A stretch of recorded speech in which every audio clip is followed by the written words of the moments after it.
Great day, everyone. Thank you for tuning in. And today we are going to be going into part one on freedom life. We are all trying to achieve the same thing. We are all trying to achieve financial freedom. But what exactly does that mean? And what does that look like for an individual? So we're going to use my life for an example, but this could mean a variation of very different things for everyone. So right now we're going to go into part one. And part one, we're going to first start with spiritual health. Spiritual health, what is that? So spiritual health can mean a variety of different things. I am not ashamed of it, and I'm going to be upfront about this. For me, spiritual health is reading the Bible and my relationship with Jesus Christ.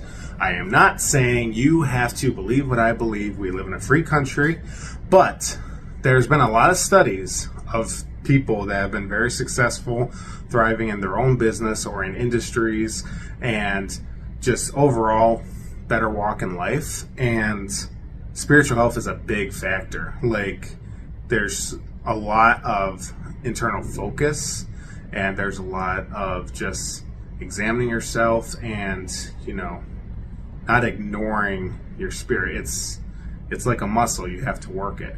And I think one of the most crucial things to remember is that I enjoy meditating. I am on and off with it. I've been more on with it lately.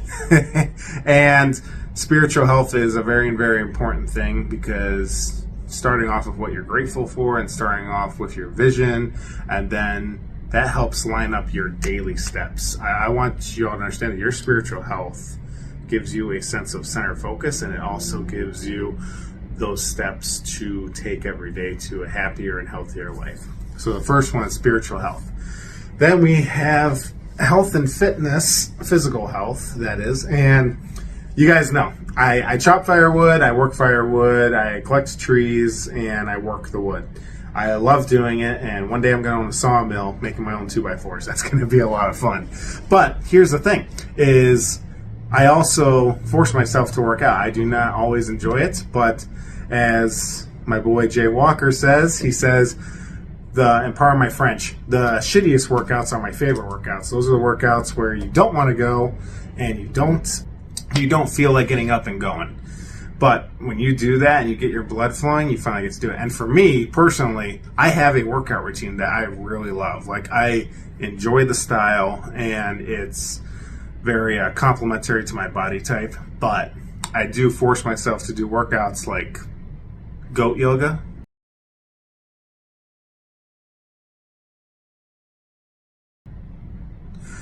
And running, which I am not a fan of by any means, but I force myself to do it because I know it's overall going to be better for my health. I don't do running to lose weight. I purely do it for the cardiovascular system and for my heart. When I feel that adrenaline pump running through, it makes me feel just a surge of energy, and it honestly makes my day feel so much better. I have so much more energy after I run. I wish I ran more often, but you got to do what you don't like to do. Because remember what they say, if you don't use it, you lose it. So you have to remember that. It's something you got to stay on daily. It's consistency is key when it comes to all these factors. The next one is finance. Now, this is a hard one for people. I am going to offer my opinion on this. So you can take this or leave it, or leave in the comments down below if you got a different perspective on finance. I think if I had known this earlier in my life, if I could go back and tell my 17-year-old, no, let's make him 16, because he actually had money then. He had some money to his name. Good debt, bad debt. Those are the two things that I would factor in and help. I would try to help a young man understand the difference between the two. And in my opinion, it's just my opinion, the difference between good debt and bad debt is, let's say you have $100,000 of bad debt or $1 million of bad debt, but you make $20,000 a year in cash flow or $200,000 a year in cash flow. So that would be considered good debt, because think of it this way. Anything that puts money in your pocket is good debt. Anything that takes money out of your pocket is bad debt. And there's a lot of different factors to that, but we won't get into that. The last part we are going to be discussing is personal development and growth. And this is one I am not good at by any means. I really struggle with computers. I really never saw a use for them. I'm obviously using them a lot more now. I need to develop that skill set, and I know that. And I think personal development and growth, that's something you got to be honest with yourself.